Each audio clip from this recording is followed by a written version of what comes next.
This conference will now be recorded. That's the first thing on the agenda, is to say welcome to all of you. Thank you so much for joining us. This conference is being recorded and will be posted online afterwards, which is the reason that we're asking you to keep your microphones and your cameras off.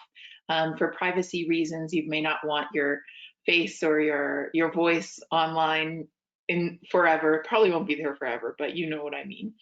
I would invite you, if you do have questions for our presenter, to type them into the chat box.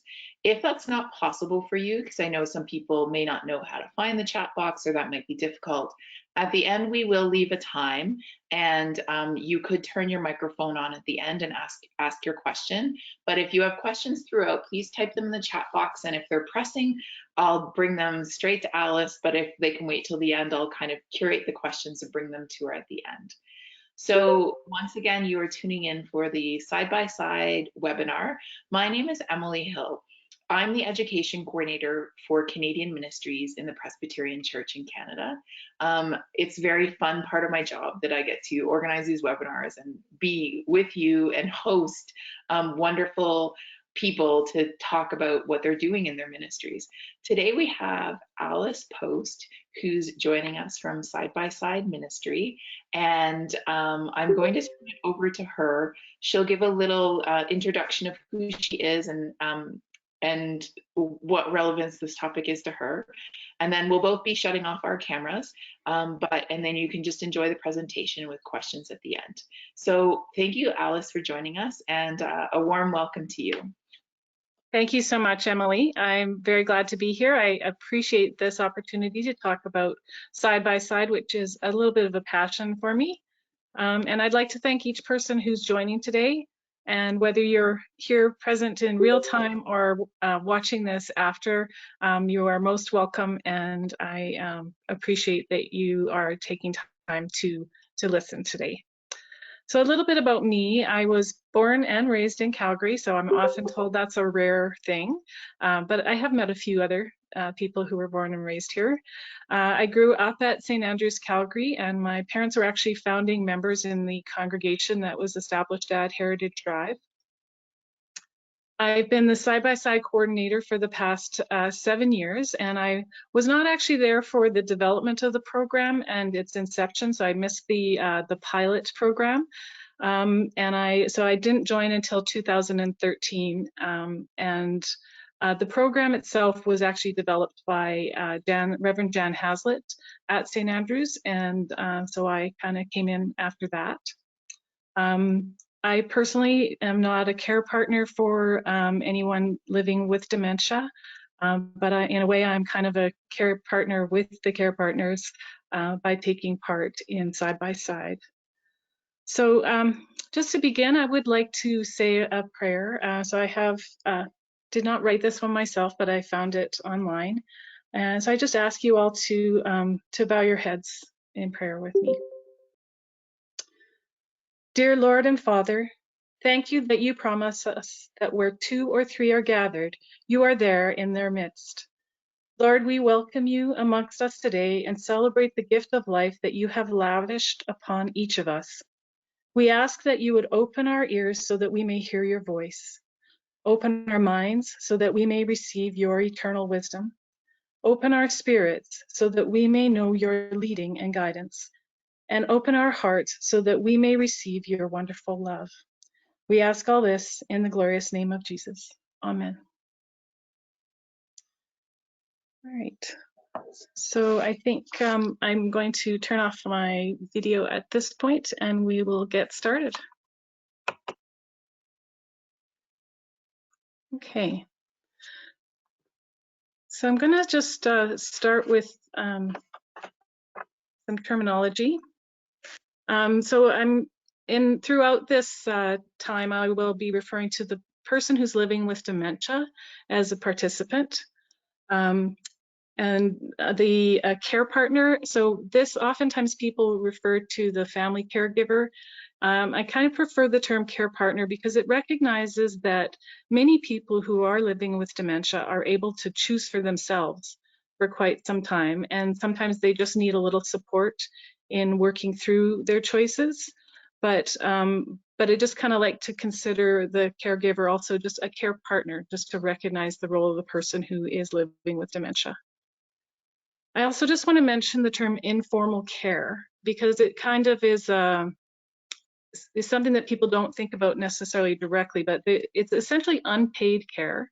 And we normally think of that as being something that is provided by family, by friends, neighbors, very often on an ad hoc basis. But I think it's an important term for side-by-side, because in a way we are doing informal care because we're not being paid to do it. But it's also organized. So it's a little bit different from what people normally think of as informal care. So what is side-by-side? Essentially, it's church-hosted respite care. Or I do like to think of it more as organized informal care. Sometimes it's easier to kind of think of it as being akin to a day program, but staffed by volunteers instead of by professional caregivers. The most important thing, so those are terms that help us to kind of characterize it. But what was really important about it is that it's a time of fellowship, it's a time of meaningful connection, and it's a ministry of presence. So in this presentation, I will talk about our side-by-side program at St. Andrews, even though it is not currently operating as a respite program. But I will also share about some other programs, and will encourage you to listen for a nudge from the Spirit that might be guidance on ways that you can respond to families living with dementia. So while we are not operating as respite during the pandemic, we do continue to care at a distance. So we can still communicate by email, by phone visits, we can share activity suggestions, we can send cards and letters. And what we have also begun doing is offering a virtual program online. And I feel like that has been facilitated by previous experience with the side-by-side program. So participants, recognize friendly faces that they have spent time with before. And so even though we can't do respite, this is a great time to assess needs in your congregation, consider ways to meet those needs, maybe even plan a program, but it's more for each person, each congregation to discern for their own context. So, and then I wanted to spend a moment talking about dementia. Because it's important to kind of understand some of the basic things that are impacting a family living with dementia. So dementia is actually an umbrella term for a set of symptoms, and it's not a particular disease itself, but it's a set of symptoms that can be caused by many different diseases. The most well-known symptom is memory loss. So there's a very strong association because that is kind of the first one that we notice. It is not the only thing that actually can be affected, though, and sometimes we may actually be affected earlier by in other ways, but not realize that it is a dementia. So things like coordination, perception, we can see personality changes in people. Their speech can be affected, so they might become very quiet because it's difficult to form sentences.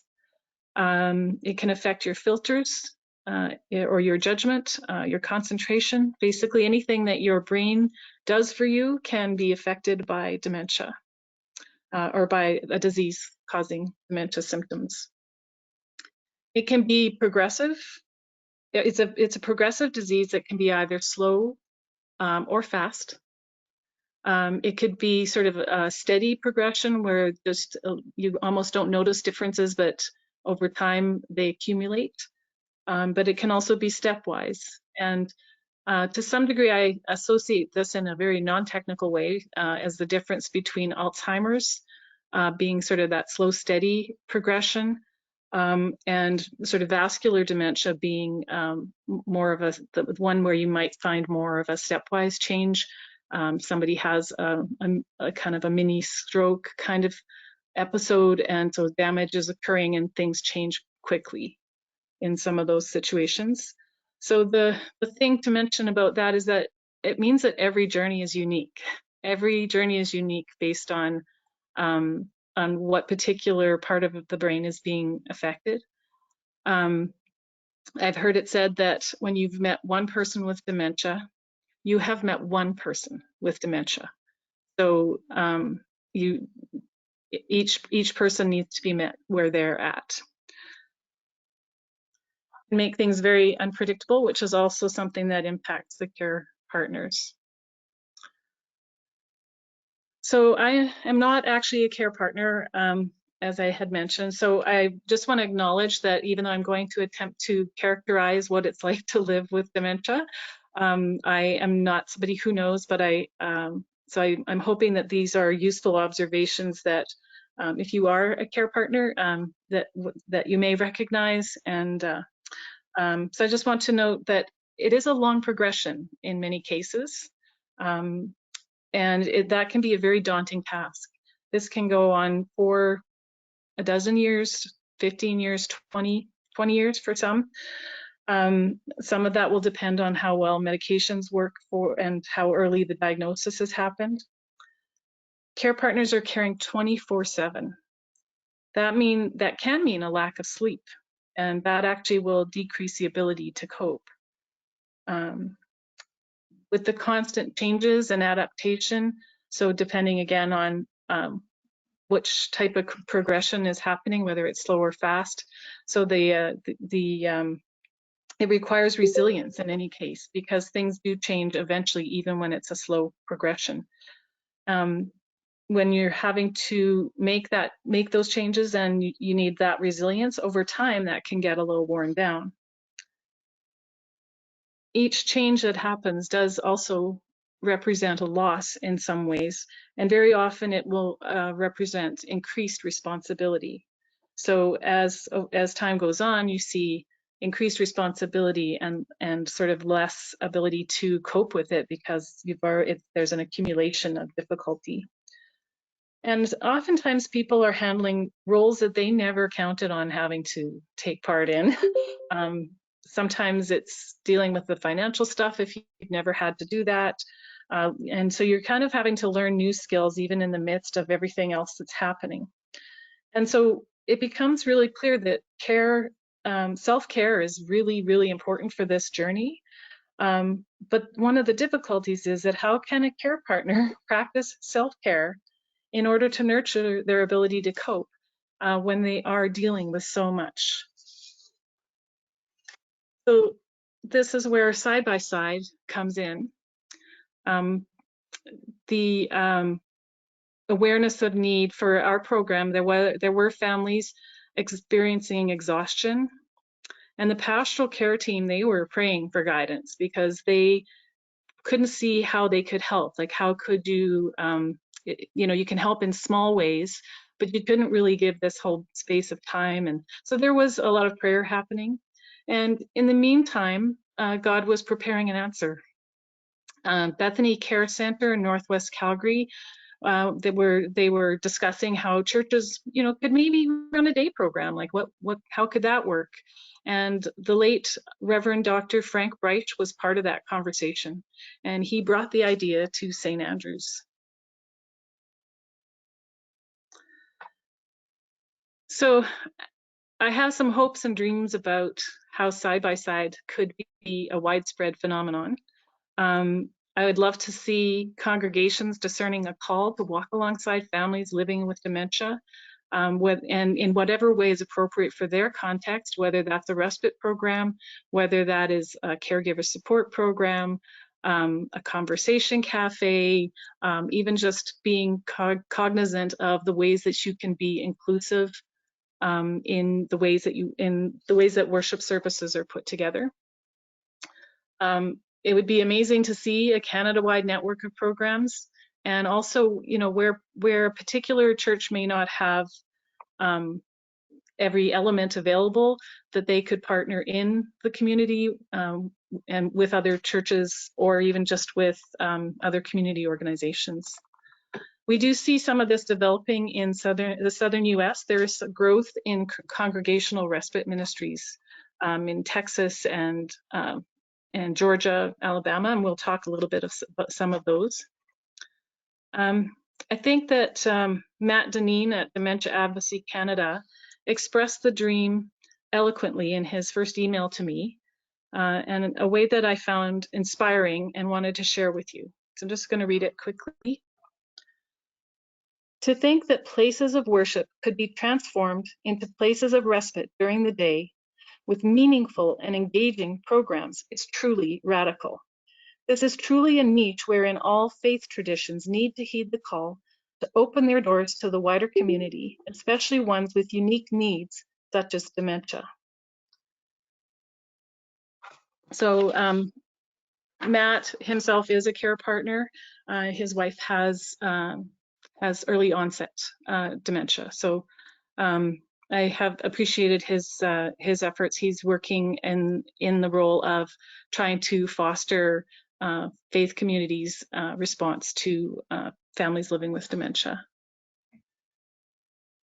As a step toward that dream, a toolkit of resources was actually created, and it was residing on Dropbox. And more recently, I have been working on getting it onto a website, and that is an ongoing effort. So you can check it out at that link that's listed there, sidebyside.care. And it's, again, an ongoing effort, so there's not, there's still lots to do. It's not everything in the toolkit is there. A lot of the word searches are there, and that has been helpful. I've been sharing that to Facebook groups to help people in care centers during the pandemic. So let's return to this question of what is side by side. And we're just going to look a little more closely at some of the elements that we consider. So it's respite. And normally when we think of respite, we think of the care partner. But I also think it can be respite for the participant. It's a time out, a time to sort of be out and distracted by activities and doing other things that where you're not feeling so much like you're not feeling the challenges as much because there's people around you sort of helping out. It's also fellowship. So our focus in the program is to provide fellowship for the participants, but there are opportunities for the care partners at the beginning and the end of the program to take part in fellowship as well. And there are some care partners who choose to stay. So we don't necessarily define what respite means for the care partner. If their need is actually more for fellowship and to see their loved one enjoying time in the program, some have chosen to stay and take part in the program themselves. There's also side-by-side sort of needs in terms of pastoral care versus outreach. So sometimes there's need in the congregation, but you may not have anyone in your congregation with this particular need, in which case you may be more focused on outreach, or very likely it would be a blend of both. We do find it's almost 50-50 where we have people coming from outside that have heard of us through the Dementia Connections magazine here, or through Alberta Health. It's also a blend. Some of the needs are have more to do with giving and receiving. So sometimes being willing to receive is the best gift that you can give. So being able for a participant to be able to give in a context like side by side is something that really gives confidence, and it gives a lot of meaning to the participants, and they can share smiles and share hugs. They can encourage one another. They can help with some of the tasks like moving chairs around, and that is something that is a need that people have that we don't always pay attention to because we're so busy giving ourselves. So receiving is also an important aspect to think about. In terms of content, we are also sort of balancing that, sort of the intentional spiritual nurture with other sort of just fun activities that are lighthearted. We try to alternate between active things and also quiet things, so that there's nothing too strenuous for people, because there are different levels of health involved. And also, I think the name really encapsulates this idea of walking alongside. So it's kind of encapsulating the relationship between companions and the participants. Also, other volunteers are walking alongside the companions and the participants together. So we work as a team. We do provide one-to-one companionship, and that has been an important aspect of our program. The companion is able to sort of encourage involvement by the participant and reassure them when they're not sure of what's happening, so they're there to guide. They try to support only as needed, because it is really important for people to feel like themselves, and people feel independent, and when they're able to do something on their own, then they have that sense of accomplishment. And so we try to support just enough so that people do get that sense of independence and accomplishment. They take part in, the companions and participants enjoy a developing friendship over time. And we've seen some very strong bonds that develop, and in a very positive way. And the other thing that companions can really do, and all the volunteers, is model joy, because emotions are contagious. And so that's a really important aspect of what we do. We try to have a really positive environment. It's an effective way to communicate with people. It helps participants to be returning home in a really good mood, which helps the care partner. And it's also, it gives them the desire to return, because sometimes at the beginning it's difficult to want to come out, because it's a risk. It's a risk meeting new people. So when they have a good time, it really makes life easier for the care partner, because then they want to come back. They want to, and sometimes, very often, care partners are getting questioned in the morning, is this the day we're going to side by side? So it's important. Have a fun day. So this is our typical day. We start the morning with coffee and muffins usually. That's about a half hour. Then we have 15 minutes of brain gym, which is a type of exercise that's really specially designed to get both sides of the brain working together. So you're using maybe your right hand and your left leg.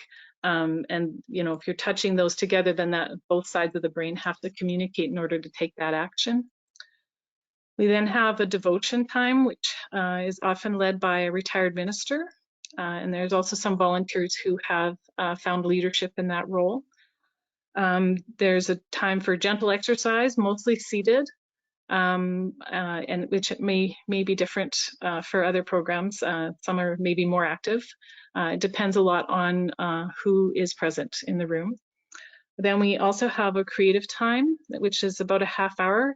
We have a lot of different things that happen during creative time. There's crafts, there's painting, there's baking that happens sometimes. We've made individual pizzas. We've had guest speakers. There's just a whole host of things. It's a half hour that's packed. And sometimes it's a quiet time where we're just doing puzzles or games and just enjoying time together. We also have music therapy, which in the past we've only had every second week, but currently, when the program is running, we have music therapy every week. We have an amazing hospitality team that offers a light lunch that starts at noon. And then after lunch, we have a short bocce ball game in the foyer, followed by a sing-along time, which is about 45 minutes. So that's our longest activity apart from lunch. And then we finish the day with tea and cookies, basically tea and coffee and cookies. Most activities, like say, are 15 to 30 minutes. And because we have this one-to-one matchup, it allows for participants to opt out of activities if needed. So if there's something that they particularly do not want to do, they can opt out, and then they're invited to join for the next activity when it's happening. Key parts of our philosophy are to provide a warm welcome, so that every person that is coming in the door knows that they are a loved child of God. Without conditions, just as they are loved children of God. Everyone wears the same kind of name tag, which sounds like a really small detail, but it's really important for a sense of inclusion, because sometimes people don't, it's hard for people to accept help. So we don't really want to give that feeling of helping people. We want to just be with people and be friends with people. We want it to feel like a fellowship time together that is a lot of fun, and it does as much for the volunteers as it does for the participants. We want to find ways to give people meaning and purpose. So this is where the accepting help and receiving is important. We can accept and appreciate help from participants, and that's an important aspect of just how we are, our way of being at Side by Side. We try to foster purpose by facilitating participation in mission projects as well. We've made Play-Doh for kindergarten class, which is one of my favorite activities. We've done filled boxes for Operation Christmas Child. We've also stuffed socks for Warm Feet for the Street. And those, I think, are all really important ways that we can sort of foster participation in mission and add meaning to people's lives. We want to focus on ability because it actually increases people's confidence, and like I say, it also gives meaning to people's lives. And most of all, whatever it is that we're doing, what really matters is the connections that we are making, sort of person to person, and that we are giving each participant a sense of being cared for. I just want to talk about some of the elements of a program. So these are all things that we need in order to have a program. So we need to identify some families that are living with dementia that would like to take part. They can be in the congregation or in the community. We need a meeting space. We need someone who will take on that role of coordinating, and that could be more than one person. We need volunteers with different gifts.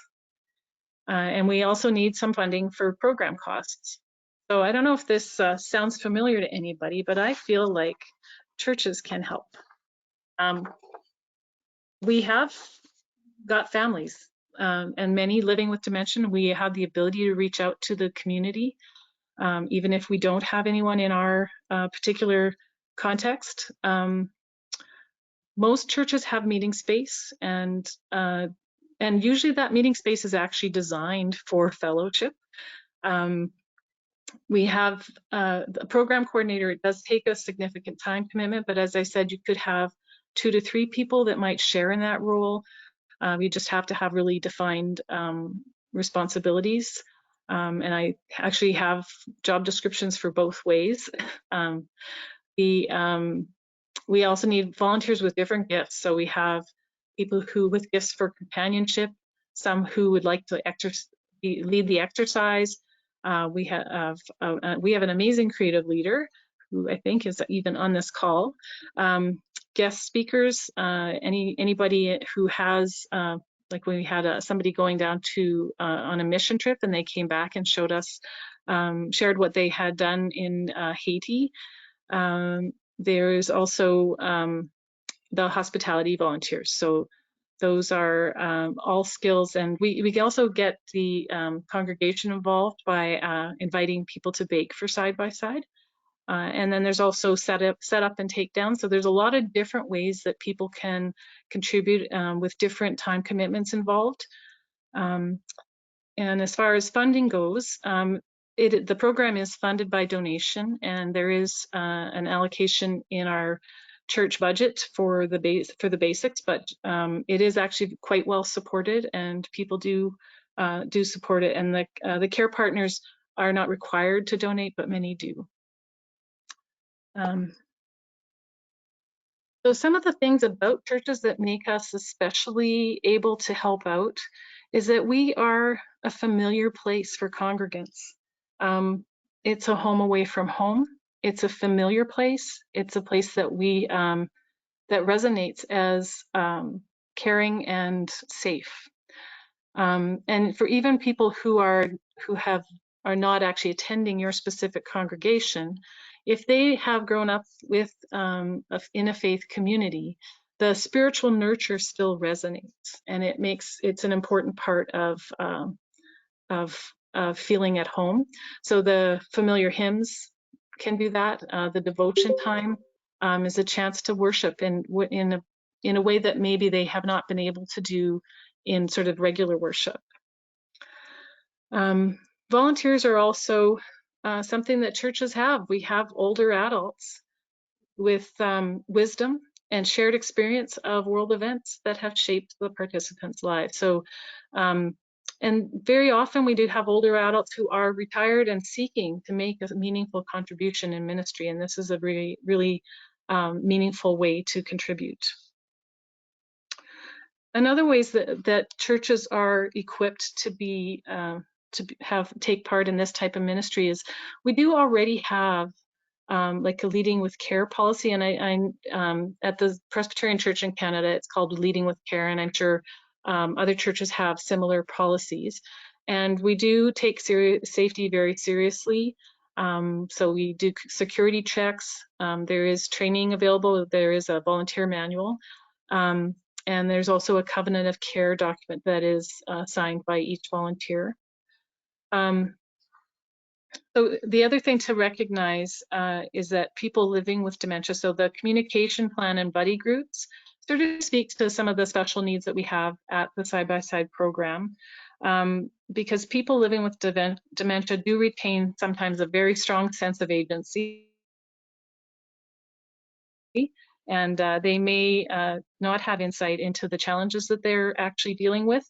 And so sometimes they may, we have had a few people decide to leave, so we have developed a communication plan so that we can always keep in touch, because we stay alongside with them, but we need to be able to contact the church again. And so we have, in our name tags, we also have like a little phone list that enables us to be sure that we can stay in contact with anyone.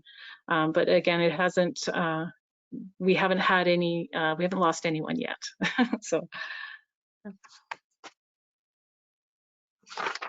So a lot of the program is really about building relationship.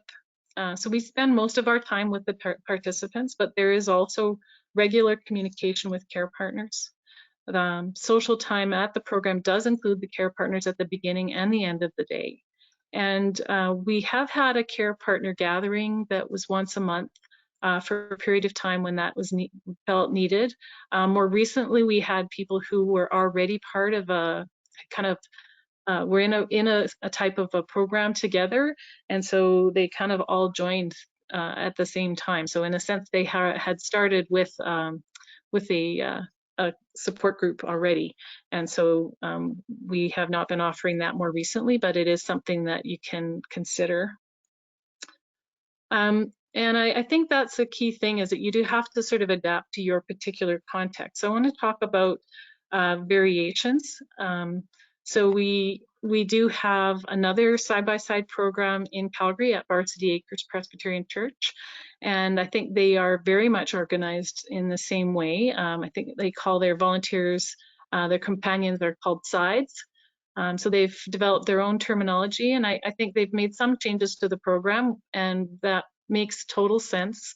To do kind of what is working for your particular context and responding to the needs of the particular families that you are in contact with.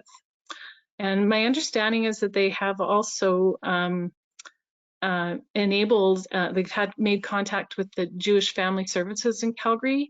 I met a lady at a gathering who is involved, Jerry Lynn, and she was talking about a program that they're beginning. I don't have a lot of details on that, but I'm hoping to talk to her soon. I've also had a request for information from the First Baptist Church in Calgary. They were starting a caregiver support group, and they realized that they needed to create a little mini program to enable their care partners to attend this support group. So they actually have used some of our resources to start kind of this mini program so that they're caring for the care partners at the same time as they are meeting the social needs of the participants. Another thing to consider is conversation cafes, which are more of a social thing in helping families living with dementia to connect. So it's not a respite program because the care partner does attend alongside. And I'm thinking about trying to do one of these as a community offering that's sort of outside of our regular one, because we could do this online as well with our current online format. I also just want to touch on some of the other programs that I've read about in the southern US. So I understand there is a program at Lawrenceville, Georgia. It's called Grace Arbor, and it actually started in 2005, which predates our first start. So learning about this made me feel like God is working everywhere at the same time, and speaking to different people to do this type of work.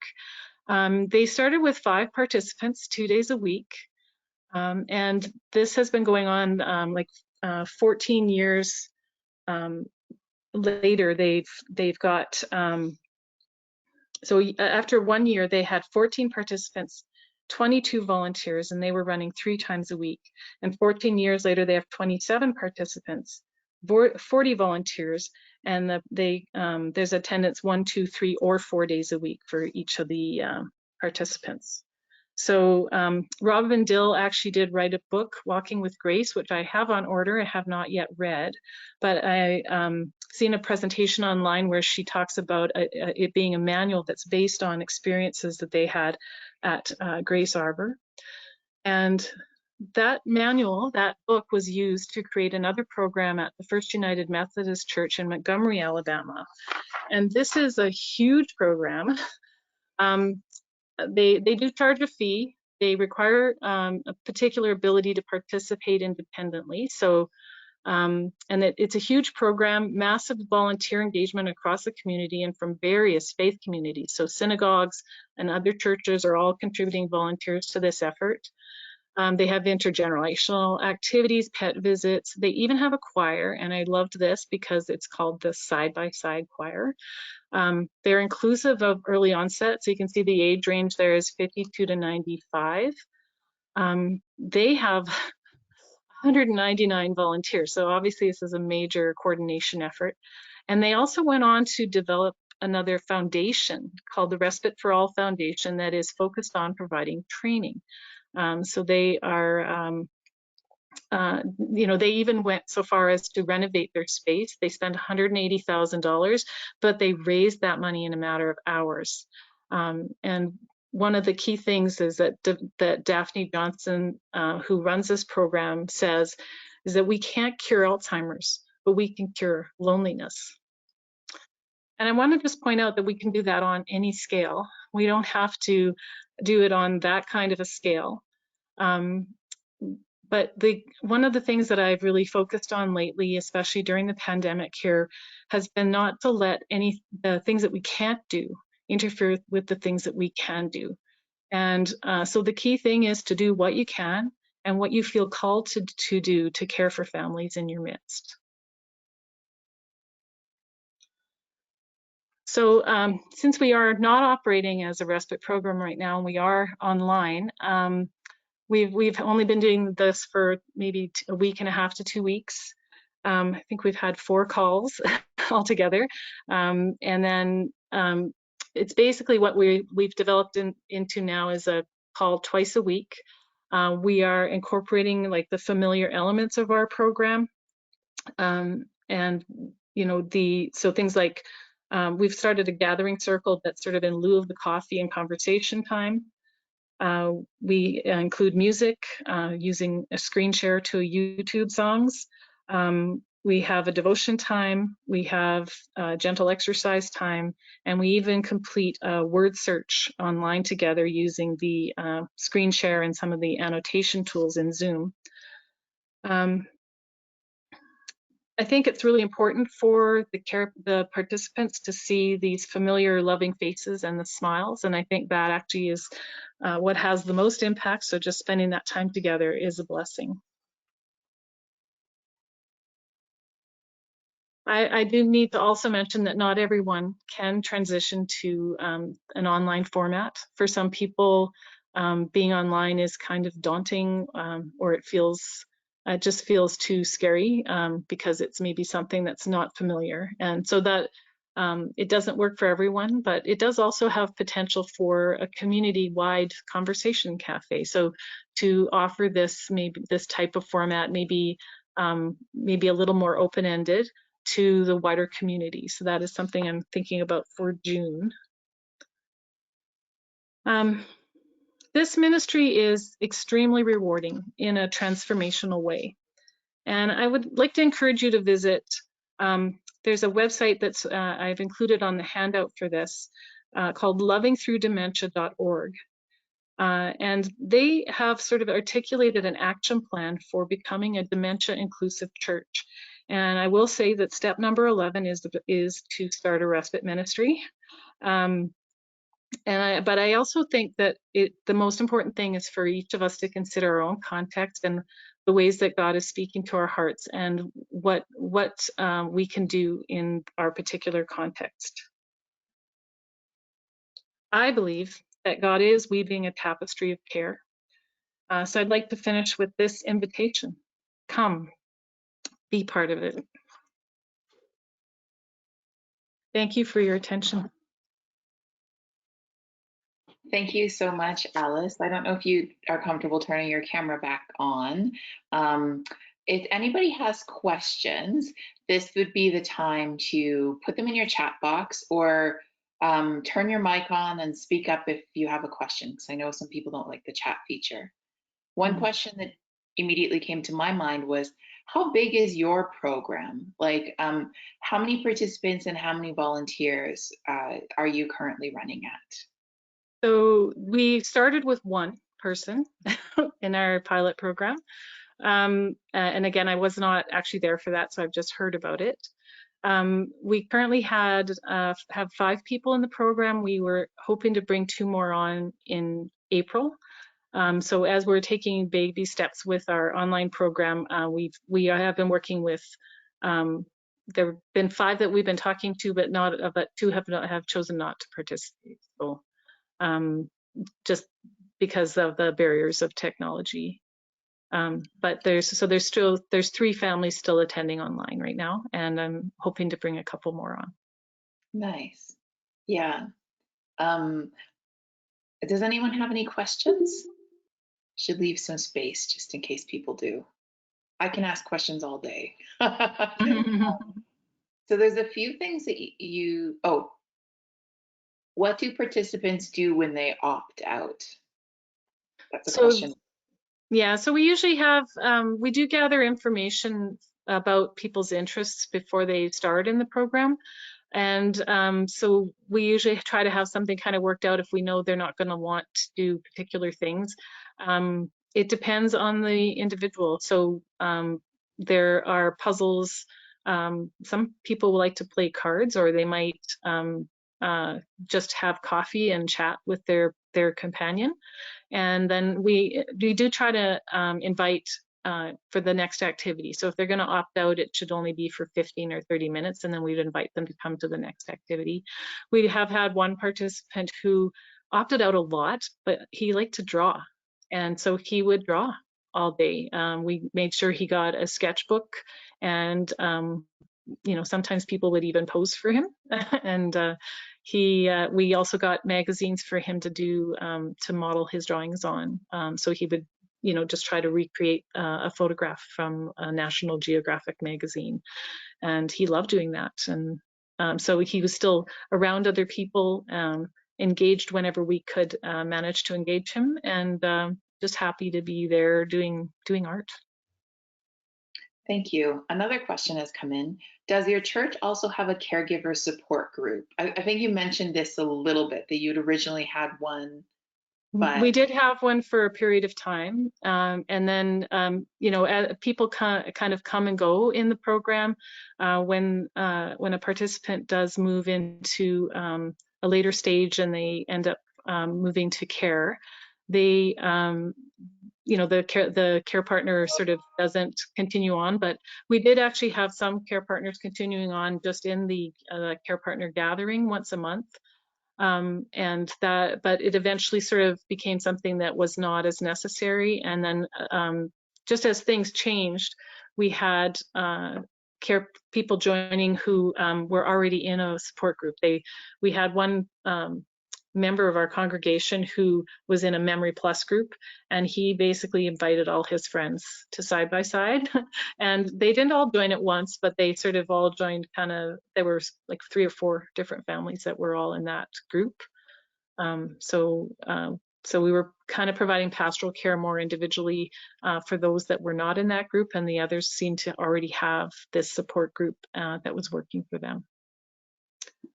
Thank you. I will also, can I just add to that,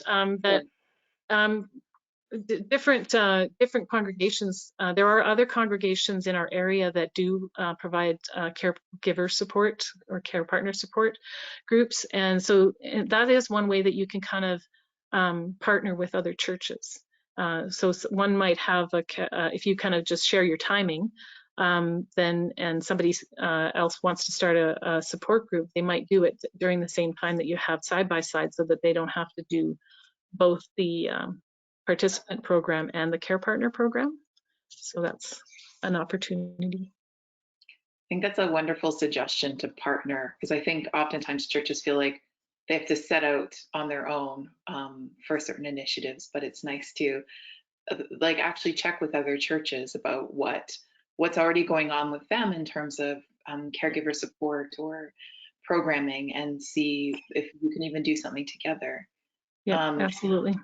I have a question for you about, so if there's a congregation and there's nothing going on at all in terms of dementia care or even partnering or support groups, where do you think congregations should start? Like if there's someone on this call and they're thinking, wow, this is an amazing idea, what would the first steps be towards working towards supporting families with dementia?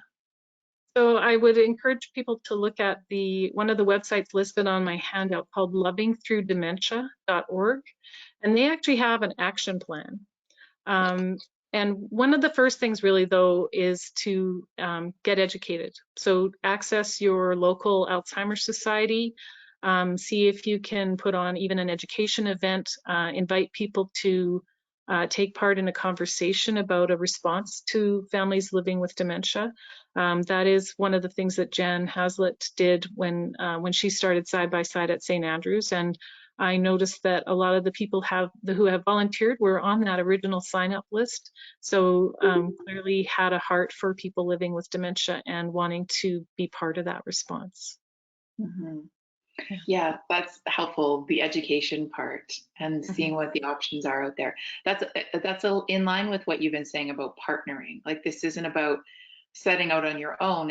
There's things in communities already, and so educating yourself, seeing what people are doing, it sounds like a great way to start. Yeah, and there's also there may be a Dementia Friends chapter in your area. In Calgary, we do have a Dementia Network Calgary. They are the ones who have sort of fostered this idea of conversation cafes, which are a social opportunity.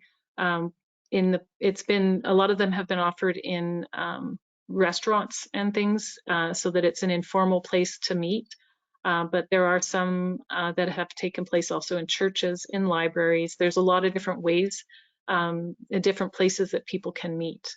So we could still be involved in any of those kinds of sort of they're a little less commitment, but still a chance to connect with families that are living with dementia.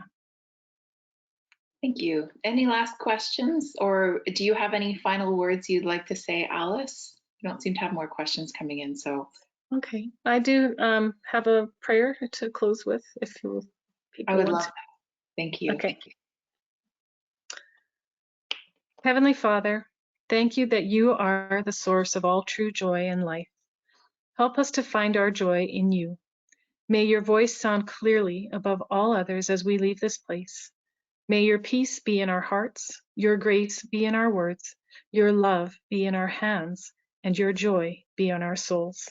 May your love surround us, your spirit guide us, your voice cheer us, your peace calm us, your shield protect us, your wisdom arm us, wherever you may lead us. through Jesus Christ our Lord. Amen. Amen. Thank you so much, Alice. Someone's saying in the chat, it's a very helpful presentation, and I completely agree. And I'm grateful that you've been here. For anybody who's joined us, I'd like to say you're welcome to email me at ehill@presbyterian.ca. Or I know that you can can they find your contact information on the side-by-side website that you gave? Yeah, so there is, if you go to sidebyside.care/contact, there is a contact page. So you can fill out that form and I'll get an email and I'll write back.